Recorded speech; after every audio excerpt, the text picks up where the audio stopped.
नमस्कार दोस्तों, स्वागत है आपका हमारे YouTube channel Pallavi coaching classes में। आप पढ़ रहे हैं मेरे साथ शिक्षण विधियों से संबंधित महत्वपूर्ण क्वेश्चन। आइए देखते हैं आज के क्वेश्चनों को। पहला क्वेश्चन है, दृश्य श्रव्य उपकरणों के संबंध में कौन सा कथन सत्य नहीं है। ऑप्शन है, ये अधिगम प्रक्रिया को सरल बनाने के साधन मात्र हैं। दूसरा है, शाब्दिकता में कमी करते हैं। तीसरा है, शिक्षक का स्थान ले लेते हैं। चौथा है, उपकरणों के प्रयोग से अधिगम सुगम बनता है। तो श्रव्य दृश्य उपकरणों के संबंध में कौन सा कथन सत्य नहीं है। जो दृश्य श्रव्य उपकरणों के संबंध में कथन दिए गए हैं, इनमें से कौन सा सत्य नहीं है, ये बताना है। तो जो तीसरा कथन है, शिक्षक का स्थान ले लेते हैं, तीसरा ऑप्शन हमारा सही हो जाएगा।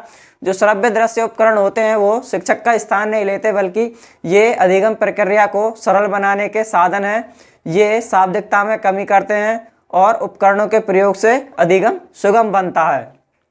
अगला क्वेश्चन है, कक्षा शिक्षण में उच्चारण में एक रूपता लाने में सहायक होगी। ऑप्शन है, सूत्र विधि, भाषा शिक्षण यंत्र विधि, व्याख्यान विधि, इनमें से कोई नहीं। तो कक्षा शिक्षण में उच्चारण में एक रूपता लाने में सहायक कौन सी होगी? भाषा शिक्षण यंत्र विधि। दूसरा ऑप्शन इसमें सही हो जाएगा। जो भाषा शिक्षण यंत्र विधि है वह कक्षा शिक्षण में उच्चारण में एक रूपता लाने में सहायक होगी। अगला क्वेश्चन है, कार्ड पर लिखे शब्दों का चित्रों के साथ मिलान करने का कार्य किया जाता है किस विधि में। ऑप्शन है, साहचर्य विधि। दूसरा है, वाचन विधि। तीसरा है, कहानी विधि। चौथा है, ध्वनि साम्य विधि। तो कार्ड पर लिखे शब्दों का चित्रों के साथ मिलान करने का जो कार्य किया जाता है वो किस विधि में किया जाता है? साहचर्य विधि में। पहला ऑप्शन इसमें सही हो जाएगा। अगला क्वेश्चन है, आगमन विधि की विशेषता नहीं है। ऑप्शन है, पहला मनोवैज्ञानिक विधि है। दूसरा है, इसमें छात्र अधिक सक्रिय रहते हैं। तीसरा है, उदाहरण की सहायता से नियम बनाए जाते हैं। और चौथा है, सामान्य से विशेष की ओर छात्रों की वृत्ति दिखाई पड़ती है। तो आगमन विधि की विशेषता कौन सी नहीं है इनमें से? आगमन विधि जो है ये मनोवैज्ञानिक विधि है। आगमन विधि में इसमें छात्र अधिक सक्रिय रहते हैं। आगमन विधि में जो छात्र हैं वो अधिक सक्रिय रहते हैं। और आगमन विधि से उदाहरण की सहायता से नियम बनाए जाते हैं, ये भी सही है। जो चौथा ऑप्शन है, सामान्य से विशेष की ओर छात्रों की वृत्ति दिखाई पड़ती है, ये हमारा ऑप्शन है जो सही हो जाएगा। इसमें जो आगमन विधि की विशेषता नहीं है, इसमें कौन सी नहीं है? सामान्य से विशेष की ओर छात्रों की वृत्ति दिखाई पड़ती है। अगला क्वेश्चन है, मौन वाचन के संबंध में निम्न में से कौन सा कथन असत्य है। ऑप्शन है, स्वाध्याय में रुचि बढ़ाना। दूसरा है, ज्ञान की परिधि को विस्तृत करना। तीसरा है, सभी स्तर की कक्षाओं के लिए उपयोगी है। और चौथा है, अवकाश का सदुपयोग करना सिखाता है। तो मौन वाचन के संबंध में कौन सा कथन है जो असत्य है? तो कौन सा कथन है वो? जो सभी स्तर की कक्षाओं के लिए उपयोगी है, ये जो तीसरा ऑप्शन है इसमें ये सही हो जाएगा। जो मौन वाचन है वो सभी स्तर की कक्षाओं के लिए उपयोगी नहीं होता। मौन वाचन से स्वाध्याय में रुचि बढ़ती है और मौन वाचन से जो ज्ञान की परिधि है उसका वो विस्तृत होती है, और इससे जो अवकाश है उसका सदुपयोग भी हो जाता है। अगला क्वेश्चन है, किसी आदर्श लिखावट का जैसा का तैसा अनुकरण करना कहलाता है। ऑप्शन है, प्रतिलेख। दूसरा है, श्रुतिलेख। तीसरा है, अनुलेख। चौथा है, इनमें से कोई नहीं। किसी आदर्श लिखावट का जैसा का तैसा अनुकरण करना क्या कहलाता है? अनुलेख। तीसरा ऑप्शन इसमें सही हो जाएगा। जो किसी आदर्श लिखावट का जैसा का तैसा अनुकरण करना कहलाता है, अनुलेख कहलाता है। अगला क्वेश्चन है, शिक्षण अधिगम प्रक्रिया को देखा नहीं जा सकता, सिर्फ अनुभव किया जा सकता है जिस विधि में। ऑप्शन है, अभिक्रमिक अनुदेशन विधि में। दूसरा है, सूत्र विधि में। तीसरा है, अनुकरण विधि में। चौथा है, पर्यवेक्षित निर्देशित अध्ययन विधि में। तो शिक्षण अधिगम प्रक्रिया को देखा नहीं जा सकता, सिर्फ अनुभव किया जा सकता है किस विधि में?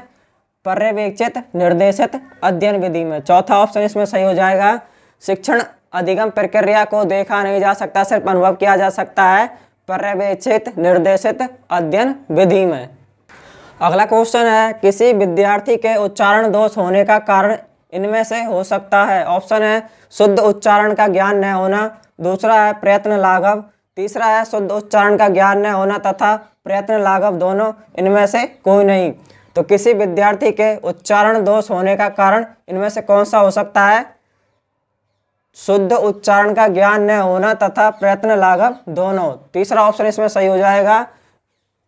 शुद्ध उच्चारण का ज्ञान न होना तथा प्रयत्न लाघव दोनों ये उच्चारण दोष के कारण हो सकते हैं।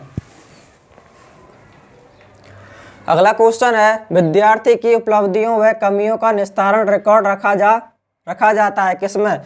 ऑप्शन है पाठ्यांतर्गत मूल्यांकन द्वारा, दूसरा है सतत मूल्यांकन द्वारा, तीसरा है मौखिक मूल्यांकन द्वारा, चौथा है इनमें से कोई नहीं।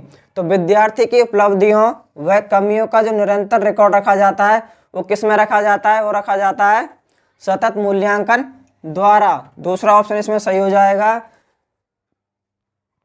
अगला क्वेश्चन है, विभिन्न विषयों में निहित ज्ञान की एकता को स्पष्ट के लिए सहसंबंध आवश्यक है, वह है शिक्षण जिस विधि से होगा। ऑप्शन है रसास्वादन विधि, दूसरा है प्रदर्शन विधि, तीसरा है समवाय शिक्षण विधि, चौथा है व्याख्यान विधि। तो विभिन्न विषयों में निहित ज्ञान की एकता को स्पष्ट के लिए सहसंबंध आवश्यक है किस विधि में? समवाय शिक्षण विधि में। तीसरा ऑप्शन इसमें सही हो जाएगा। अगला क्वेश्चन है, सूक्ष्म शिक्षण के लिए आवश्यक नहीं है। ऑप्शन है प्रत्येक पाठ से पूर्व उद्देश्य तय किए जाएं, दूसरा है अंतःक्रिया पर बल दिया जाए, तीसरा है पाठन और मूल्यांकन साथ साथ चलें, और चौथा है शिक्षण की समय अवधि तय नहीं करें। तो सूक्ष्म शिक्षण के लिए आवश्यक क्या नहीं है? तो क्या नहीं है? शिक्षण की समय अवधि तय नहीं करें। चौथा ऑप्शन इसमें सही हो जाएगा। सूक्ष्म शिक्षण के लिए क्या आवश्यक नहीं है? शिक्षण की समय अवधि तय नहीं करें। चौथा ऑप्शन है जो इसमें ये सही हो जाएगा। अगला क्वेश्चन है, व्याकरणीय नियमों को कंठस्थ कराने की अपेक्षा कक्षा कक्ष में भाषाई वातावरण बनाने पर अधिक बल दिया जाता है। ऑप्शन है दल शिक्षण विधि में, दूसरा है प्रत्यक्ष विधि में, तीसरा है दूरस्थ शिक्षण विधि में, चौथा है इनमें से कोई नहीं। तो व्याकरणीय नियमों को कंठस्थ कराने की अपेक्षा कक्षा कक्ष में भाषाई वातावरण बनाने पर अधिक बल दिया जाता है किसमें? प्रत्यक्ष विधि में। दूसरा ऑप्शन इसमें सही हो जाएगा। अगला क्वेश्चन है, श्रुतलेख अभ्यास विधि का उद्देश्य है। ऑप्शन है छात्रों के श्रवण व लेखन में समन्वय करना, दूसरा है शुद्ध वर्तनी सीखने में सहायता करना, तीसरा है लेखन की गति में वृद्धि करना, चौथा है ये सभी। तो श्रुतलेख अभ्यास विधि का उद्देश्य क्या है? छात्रों के श्रवण व लेखन में समन्वय करना है, और शुद्ध वर्तनी सीखने में सहायता करना भी है, और लेखन की गति में वृद्धि करना भी है। तो जो चौथा ऑप्शन इसमें ये सभी ये सही हो जाएगा। अगला क्वेश्चन है, किसी भी नवीन भाषा को जानने के लिए मातृभाषा आधार का कार्य करती है, इस हेतु जो विधि सहायक है। ऑप्शन है शब्द परिवर्तन विधि, दूसरा है गठन विधि, तीसरा है व्याकरण अनुवाद विधि, चौथा इनमें से कोई नहीं। तो किसी भी नवीन भाषा को जानने के लिए मातृभाषा आधार का कार्य करती है, इस हेतु जो सहायक विधि है वो कौन सी है? व्याकरण अनुवाद विधि। तीसरा ऑप्शन इसमें सही हो जाएगा। अगला क्वेश्चन है, भाषा प्रयोगशाला विधि की उपयोगिता देखी जा सकती है। ऑप्शन है अन्य छात्रों के अध्ययन को प्रभावित किए बिना स्वगति से सीखना, दूसरा है अभ्यास को अधिक बल देने का अवसर प्राप्त होता है, तीसरा है भाषार्जन के सक्रिय वातावरण निर्माण की अधिक संभावना है, और चौथा है ये सभी। तो भाषा प्रयोगशाला विधि की उपयोगिता किसमें देखी जा सकती है? अन्य छात्रों की अध्ययन को प्रभावित किए बिना स्वगति से सीखना, अभ्यास को अधिक बल देने का अवसर प्राप्त होता है, और भाषार्जन के सक्रिय वातावरण निर्माण की अधिक संभावना है। तो जो चौथा ऑप्शन इसमें ये सभी, चौथा ऑप्शन इसमें सही हो जाएगा। तो ये थे आज के हमारे क्वेश्चन। आशा करता हूँ आपको अच्छे से समझ में आ गए होंगे। हमारी इस वीडियो को अपने दोस्तों के साथ शेयर करें, लाइक करें, और साथ के साथ हमारे चैनल को सब्सक्राइब भी कर लें। धन्यवाद।